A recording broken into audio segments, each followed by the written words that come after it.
موسم کی دنیا سے خبر یہ ہے کہ پنجاب کے بیشتر میدانی علاقوں میں دھند اور شدید سردی کی لہر درجہ حرارت میں مزید کمی کا امکان ہے۔ اس تمام صورتحال پر مزید جانتے ہیں لاہور سے ہمارے نمائندے سہیل کیسر کی ڈائریکٹر محکمہ موسمیات علیم الحسن کی گفتگو میں۔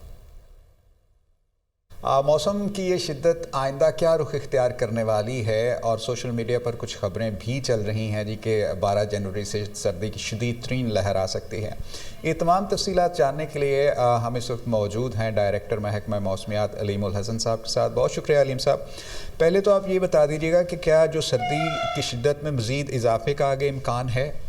ہاں، یہ ابھی جو ہے نا 2 دن کا ہے۔ پہلے اس میں ایسٹرن بارڈر کے لانگ ہمارے نارتھ ایسٹ سیکٹر ہے جو پنجاب کا، اس میں کچھ چانسز ہیں کہ بادل تو آئیں گے لیکن کچھ جگہوں پہ ہلکی بوندا باندی یا ہلکی بارش ہوگی۔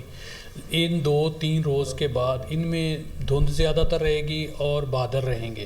لیکن جو سوشل میڈیا کی خبروں کی آپ بات کر رہے ہیں وہ میں نے بھی صبح دیکھی ہے، کسی ساتھی نے فارورڈ کی تھی، لیکن ان میں کوئی حقیقت نہیں ہے کہ 100 سالہ ریکارڈ سردی کا ٹوٹ جائے گا۔ بہت شکریہ سر۔ یہ مختصر سی موسم کی صورتحال جی، اور جو نیوز سوشل میڈیا پر چل رہی ہے اس پر اعتبار کرنے کی کوئی وجہ نہیں ہے۔ ایسا کوئی سمٹمز نہیں ہے کہ تاریخ کی شدید ترین سردی کی لہر آنے والی ہے یا اس طرح کی جو دوسری باتیں ہیں۔ جو موسم کی صورتحال تھی اس کے بارے میں ہم نے آپ کو آگاہ کر دیا۔ جی